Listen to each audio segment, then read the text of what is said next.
Hey guys! Welcome sa Tanim TV. Ngayong araw ay ituturo ko naman sa inyo kung paano magpalit ng Wi-Fi password at name ng inyong Converge router. Ito ay para maiwasan natin yung mga nakikonek sa ating Wi-Fi na naging sanhi ng pagbagal ng ating internet connection.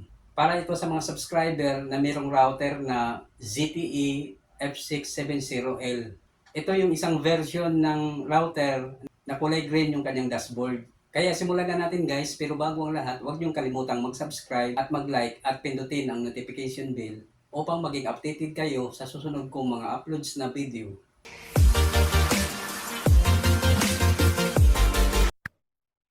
So ganito yan guys, bago tayo magsimula, kailangan nakakonect na kayo sa inyong Wi-Fi router. At kung connected na kayo, ang unang gagawin natin ay mag-open ng internet browser. Pero pwede kayo mamili guys kung anong internet browser ang gusto niyong gamitin.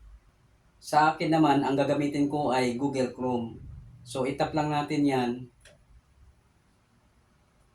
Then, pag nag-open na siya, itype lang natin dito sa address bar yung IP address ng Converge router, itong 192.168.1.1.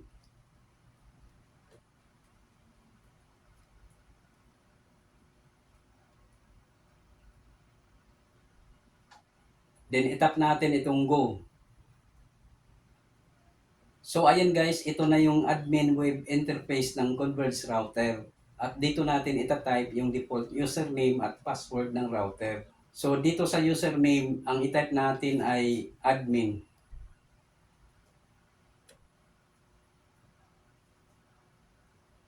Then dito naman sa password, i-type lang natin yung kanyang default password. Yung default password nga pala guys ay converge at CTE123. Yan yung nakikita nyo sa screen. So ita-type na natin yung kanyang password.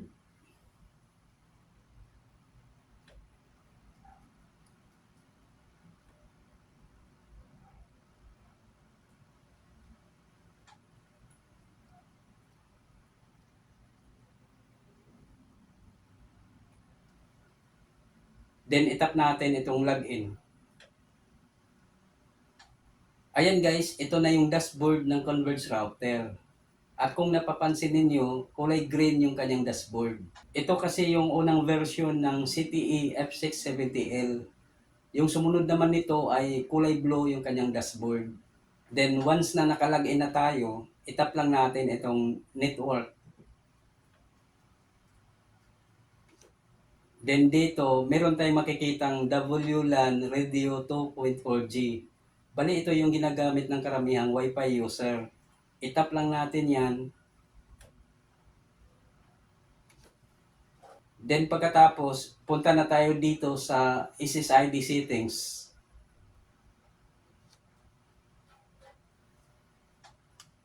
So ito yung kanyang mga function guys. At dito sa SSID name, pwede nyo baguhin yung inyong Wi-Fi name.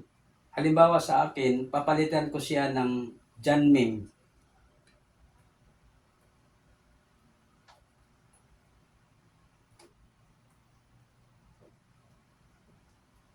Then itap natin itong submit dito sa pinakababa.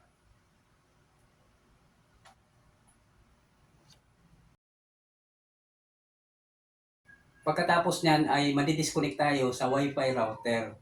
I-reconnect na lang natin siya ulit. So dito guys, makikita na natin yung ating ipinalit na Wi-Fi name, itong John Mim. At mag-reconnect tayo dito. Itap lang natin yan. Then itype natin yung kanyang Wi-Fi password. Bali ito pa yung lumang Wi-Fi password guys dahil hindi pa naman natin siya napapalitan. So itatype na natin yung kanyang Wi-Fi password.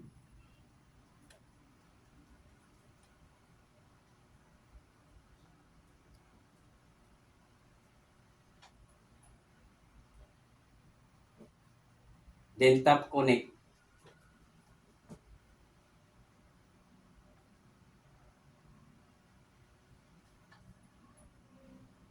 Ayan guys, connected na tayo. Then mag-login ulit tayo sa router para mapalitan natin yung kanyang Wi-Fi password. So dito sa username, ganun pa rin ang i-type natin admin.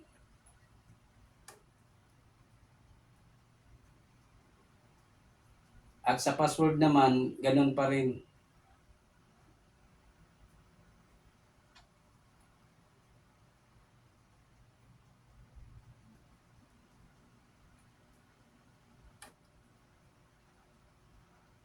Then tap login. So ayan guys, nandito ulit tayo sa dashboard ng router. Then itap natin itong network.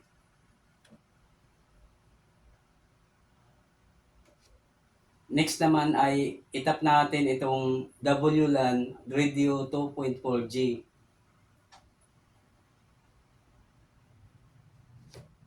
Then itap natin itong security. At dito sa WPA passphrase, dito natin papalitan yung kanyang Wi-Fi password. At meron din tayong makikitang box dito sa kanan na pag chinek natin yan ay makikita na natin yung kanyang Wi-Fi password. So kung magpapalit kayo ng password dito guys, kailangan hindi siya bababa ng 8 characters. So papalitan na natin siya ng Wi-Fi password.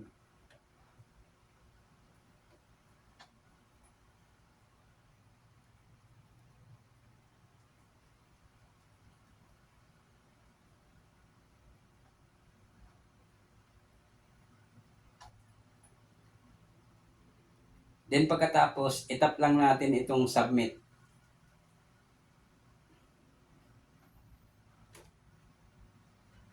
Then pagkatapos niyan ay madidisconnect tayo sa Wi-Fi router. I-reconnect na lang natin siya ulit gamit ang bagong Wi-Fi password. So itap ulit natin itong John Mim.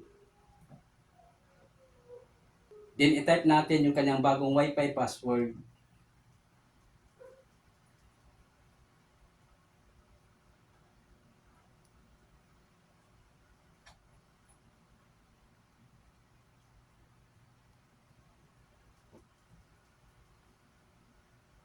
Then tap connect.